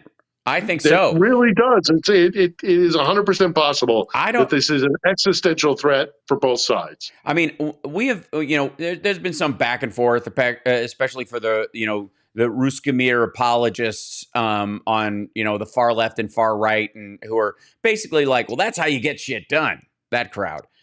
We've definitely heard a push, a regular pushback from those folks around Ukraine, because to some degree, I don't know. They didn't know it existed beforehand. They didn't really care about it when the transition happened under Yanukovych and Paul Manafort. And since then, it's been this kind of simmering issue. But I don't think people grasp the geostrategic importance of Kazakhstan, because it's a joke to us. Because of Borat, we have honest to God, like most people in the West, we only know, my sister is number 2 prostitute in all of, like that kind of stuff, and throw the Jew down the well, like all that stuff, like the sort of like Muslim anti-Semitism, rife prostitution, everybody's poor, like it's just this kind of image of it as just a giant country full of goat fuckers. And but in reality, it has as many oil and gas reserves as Russia proper does, certainly has access to. There might be a shit ton of oil underneath the permafrost and up in Siberia, but getting it. The Caspian. Right. That's what Hitler was trying to get to in the Second World, not to turn this into a history lesson. Right. But that's where he was headed to in the Second World War, and he got stymied, he got stuck in Stalingrad. That's what the intention of our Army Group South was, to go and grab the oil fields on the Caspian. I mean, I've never been to Kazakhstan. I've been to most of the Central Asian nations, but I never made it to. Did I? It's a long time ago. Right. But I'll tell you what. No, I never have. I'll tell you what. I have a very good friend who does, and he lived there for 4 or 5 years, something like that. And every time I saw him, we would sit down and we'd have a chat, and he would be like, "Yeah, no, the place is filled with like Texas oil men." Yes. And it is a huge investment opportunity for the oil and gas business, and the reserves are enormous there. So, Kazakhstan's a big deal. Yeah. So let me see if I can find this. Here you go. This is just so people know. We see a lot of pictures of like Chinese development and how like shiny Shanghai is and all that. And then I want people for a moment to just picture in your head what you have been told about Kazakhstan as a country. And then I also want you to picture what Moscow looks like. Just geographically, visually, what does it look like to you? What's the city look like? Is it modern skyscrapers? Does it look like Sydney? Does it look like London? What does it look like to you in your head? And now I'm going to show you pictures of Nur Sultan. This is the capital of Kazakhstan. You see this big, like, kind of like globe, like this giant torch building with this ball of light in the center of it. Like, this looks like a lot of the Chinese projects that you'll see where they're, kind of showing off how fast and how well they can build stuff. This is not, in general, I would say, the picture that people have of Kazakhstan as a country at all. Largely, they think it's probably all yurts. It looks like CG. The building in the middle between the ball and stuff looks like CG. It looks like somebody's building this thing, and they haven't finished it yet, so whatever, but it's there. That's it. And again, there is a tremendous amount of European and American business being done in Kazakhstan because of the oil and gas industry, and the technology necessary to get it out of the ground is largely American technology. The pumps, Yep. the regulators, the science behind extraction. And a fair few Brits because of the North Sea and the BP and the platforms up there, BTs all over the place. So no, it's a huge draw for the oil and gas industry. But it's a bit wild west at the moment, I hear, though. Right. But maybe that's changing. Well, that's the thing, is that at the very least, they have the potential to stand on their own. As does Ukraine. These are the biggest fears currently that Russia has. Yes, that's right. Because economically, Kazakhstan does not need Russia. They don't. They don't have the kind of people or infrastructure they would need. They're one of the few countries in the world that could largely operate without any debt whatsoever. And didn't Putin recently say something like there are either colonies or there are superpowers. There's no. That's right. He basically just kind of his worldview. Yeah, that there are no. Yeah, you are either a colony or you're an independent power or a superpower or something like that. Yeah. Which just shows his lack of understanding that the world has moved on from Napoleonic Europe. Right. There's another interesting aspect to Kazakhstan as well. There's another reason why the Kazakhs really resent Russia, and that's because of Baikonur, which was their launch platform in Kazakhstan. Yeah, that's right. A lot of people may not know that. Carl in our chat room will definitely know that, but that's where a lot of the Russian rockets take off, to go to the space station. Yeah, and they just have these multiple stage rocket launchers that they send up into orbit, and when they send them up from Baikonur, they don't bother in cleaning it up or anything like that. So they've got debris over this massive swath of northern Kazakhstan, and it would be funny except for the fact that it's not just debris; it's also like rocket fuel and toxic, it's fucking chemical dangerous, right? That gets sprayed out. I mean, northern Kazakhstan has a real problem with toxicity because of Baikonur being there. That's right. And so there's tension. There's definitely tension between the Kazakhs and Moscow. And it's one thing to have kind of baseline tension in a situation, but it's another thing entirely. Excuse me, young man. Excuse me. This cat is. There he is. Hi, buddy. Hi, Chip. He was clawing my leg. Hello. There's one thing to have tension about those kind of things. Like, you basically use us as a way station, or you leave your mess here, and you just take advantage of the fact that we have desert, and just you can make a mess there and nobody cares to clean it up, and what water we have you contaminate because it's not yours, you don't care. That's one thing. It's another thing entirely to announce that you're not going to recognize these two breakaway republics that Russia is. And second, Excuse me, I didn't realize I was bothering you by petting you, Cat. He's like, they're never satisfied.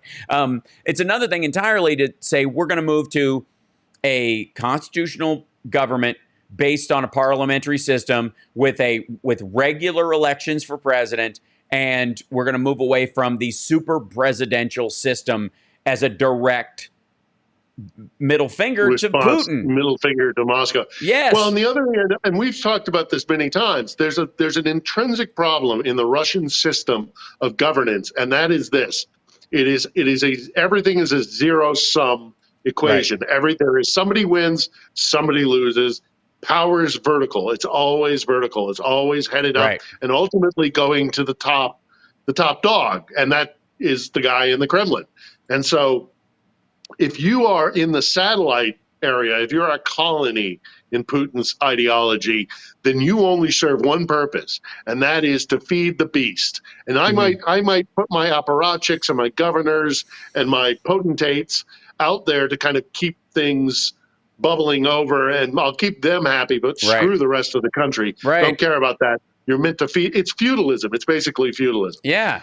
And what the Russians don't understand, and they never have understood, is that after a while, especially if it's another country entirely, but I would argue even provinces like in Ekaterinburg or Vladivostok or Murmansk or all these, far-flung kind of provinces, they don't like it any more than the Georgians or the Uzbeks or the Kazakhs. Right. And what the Russians don't understand, in the Russian power structure in particular, but in a lot of ways this permeates Russian culture, is that, well, that's the way it's always been. What are you talking about? Somebody wins, somebody loses. That's power.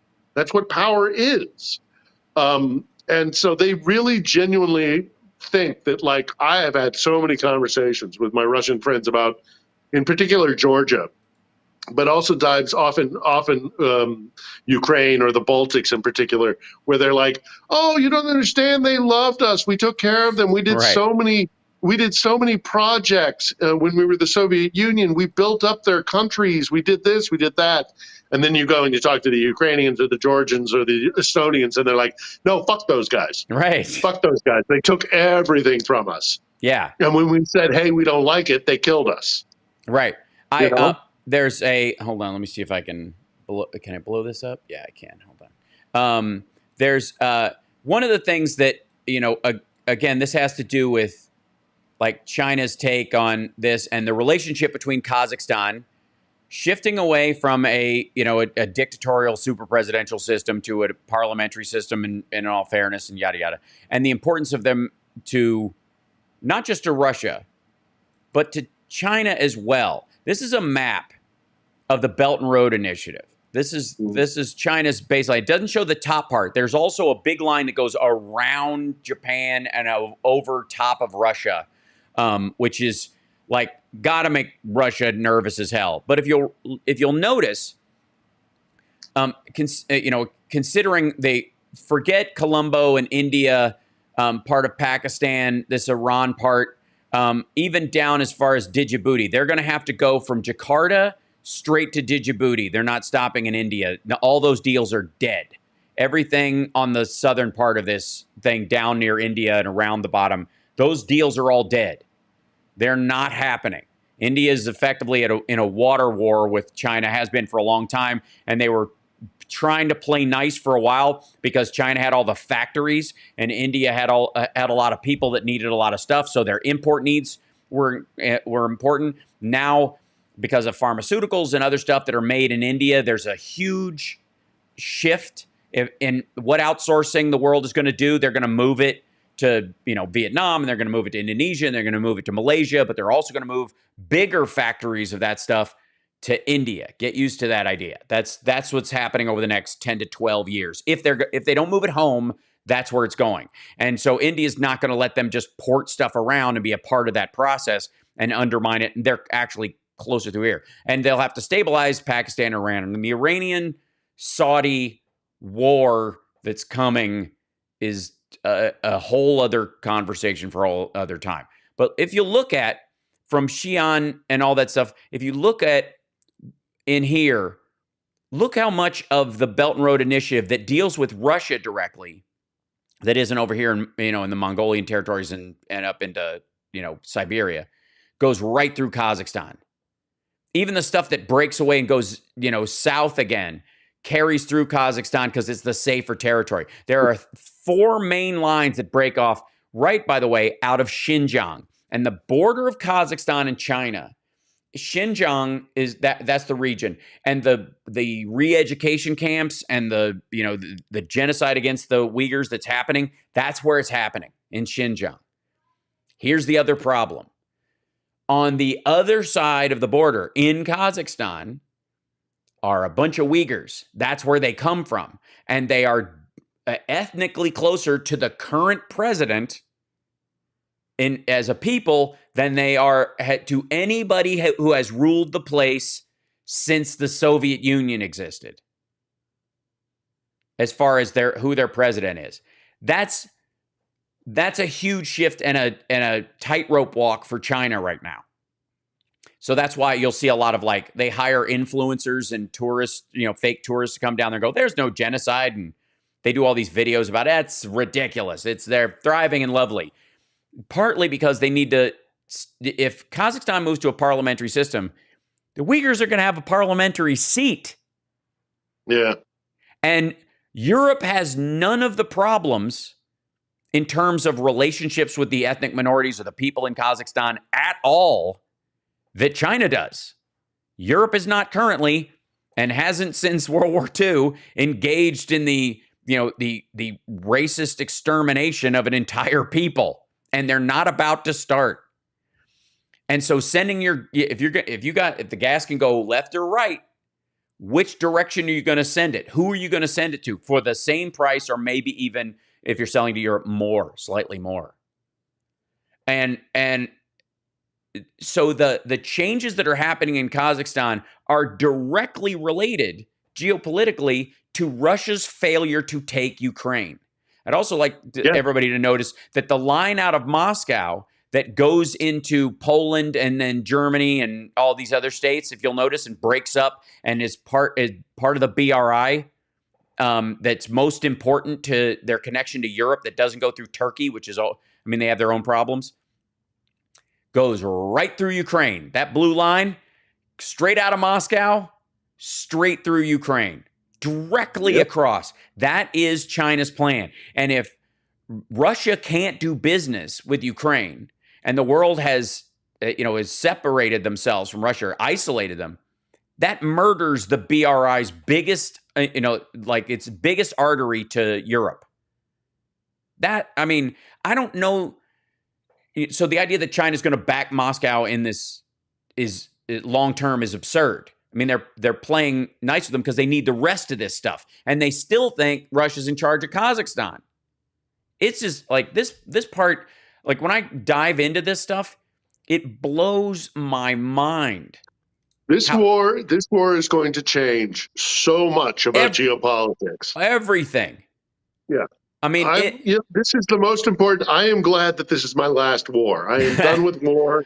I never want to cover another one ever in my life. Yeah. When we began talking, I told you I was semi-retired, mainly because I never want to see another war in my life. But 1, I love this country. And 2, this is easily the most significant war, saving some god-awful conflict in the future. Right. But up to this point, this is the most significant war in our lifetimes. Yes. I think.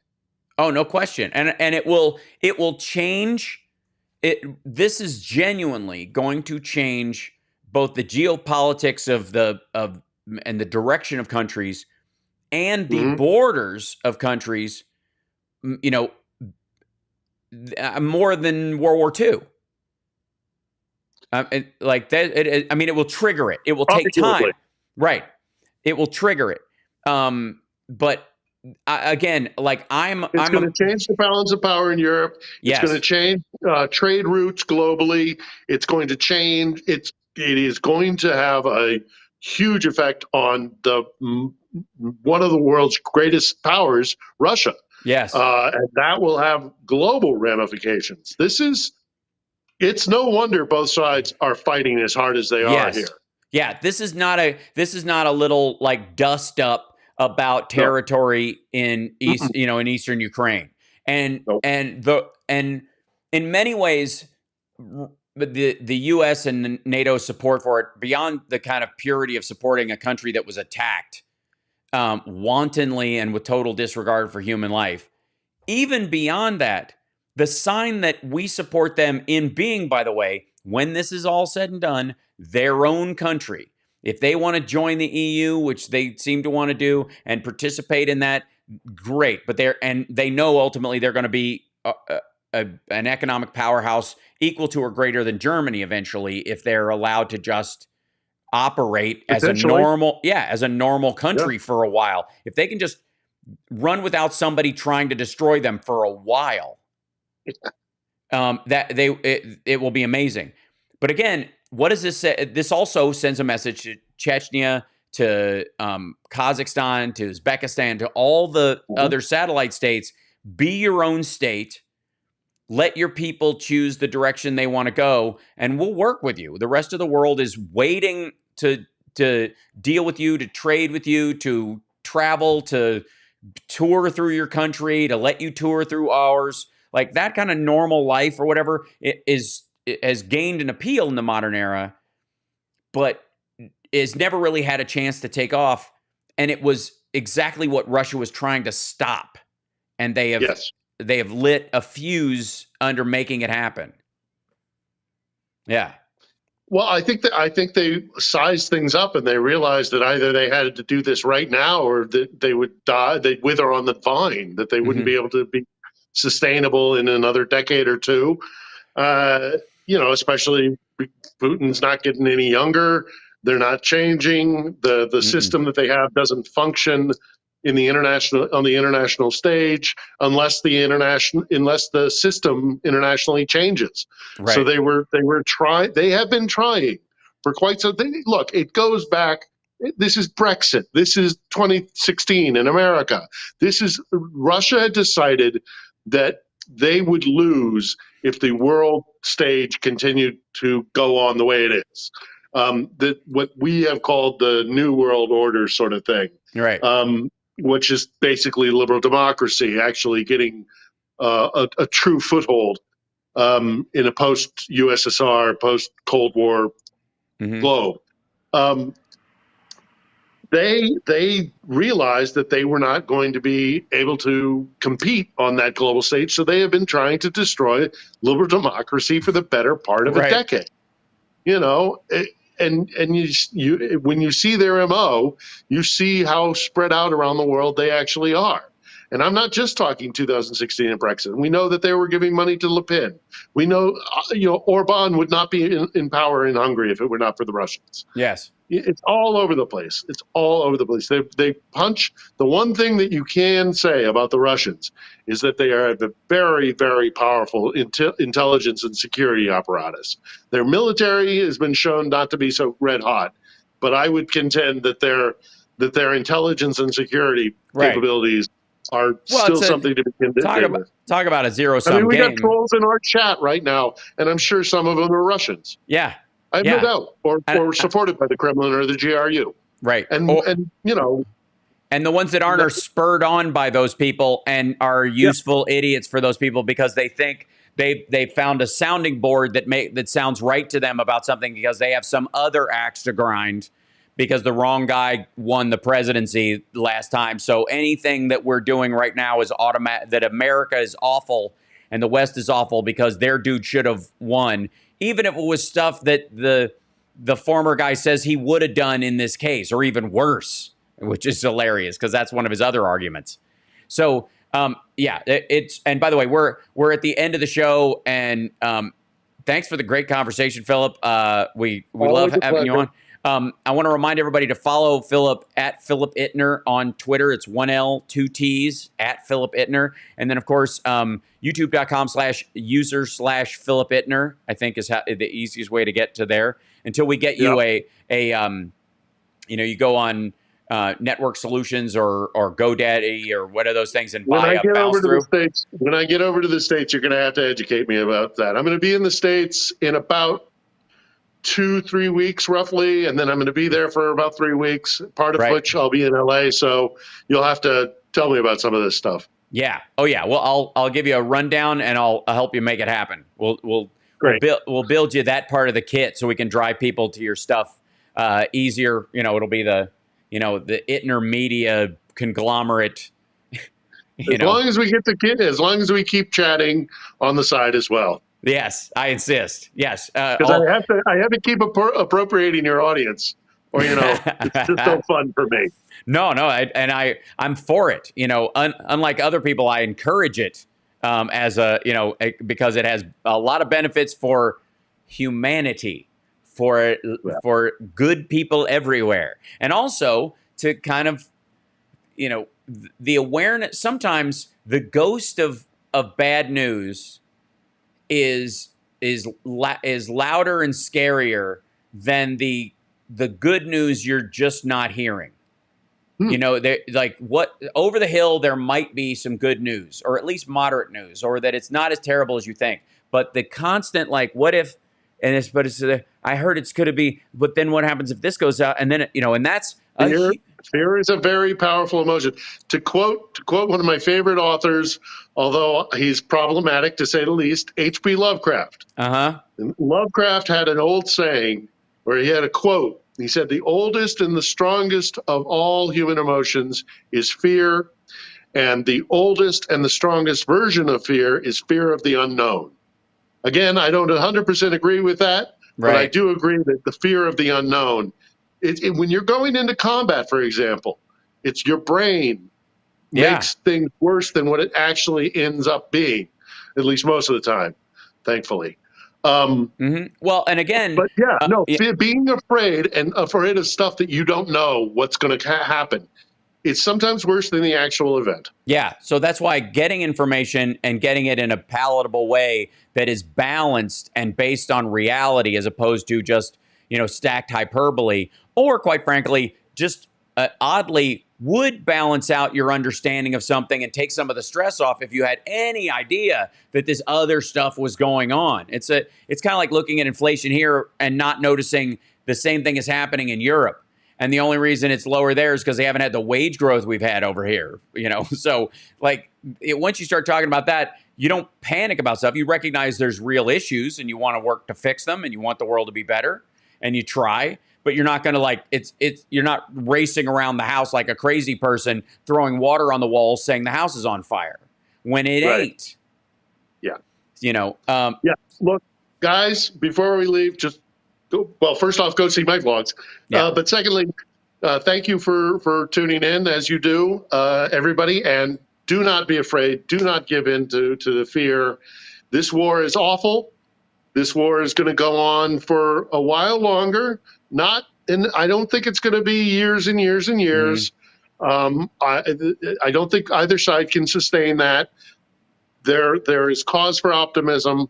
At the end of the day, the Ukrainians are going to win just by simply surviving, which I have no doubt they will do. Agreed. So, keep the faith. Don't panic. Don't overly worry. Keep calm and carry on.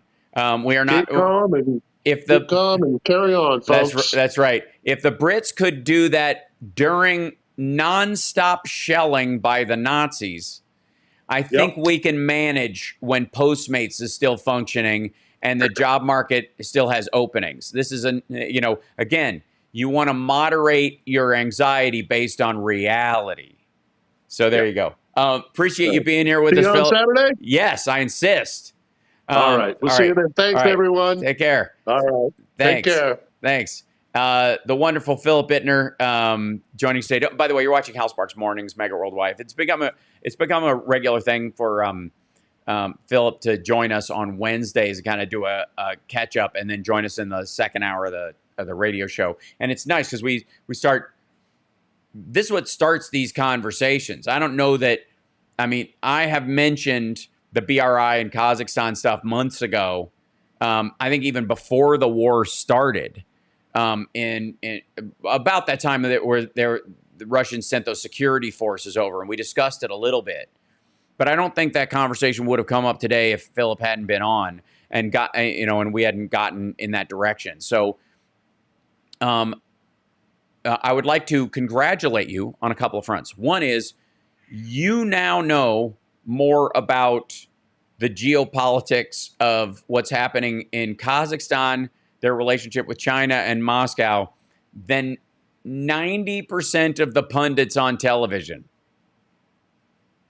And you know where to look to find more information because the stories are out there. It's just a matter of, of looking. Hi, Ray. Fear not. It was worth it. You can roll back and watch it at your leisure. And I will continue as best I can to try and, add those angles that when you add them, part of, I think, the benefit of more information is that it can alleviate some of the kind of singular fear when you think something is a binary circumstance and it isn't, which is disheartening. Bill, you being smarter is always a good thing, even if other people aren't. Hi, Crazy Insane Alien. Thanks for lurking. Thank you, David. My aunt had black grandkids and was still racist. Well, I'll add that to the 100% more than Tucker claim. I agree. Feel smarter every time I watch the morning and afternoon. And Philip, wow. Thank you, Javier. Or Xavier. Depends on how you pronounce it. But I'll let you guys go. I'll see you guys this afternoon. Tomorrow is a travel day, so I don't think I'll be able to do a show. And if I do, it'll be late. So more than likely, there'll be this afternoon show, no show tomorrow, and then there will be regular shows on Friday as best I can. I'll be in Cleveland, so the time zone will be different. Other than that. And then a week from tomorrow, Nerd Halen, Vegas, at Counts Vamped. Very exciting. Okay, I'm letting you guys go. Let me turn on, let's see, get the heck out of here. And let's see, is this one? I think it's this one. Nope. I think it's this one. Is this one? It's this one. Okay. My scenes are mixed up. So anyways, take care of yourself and take care of somebody else, and I will see you this afternoon.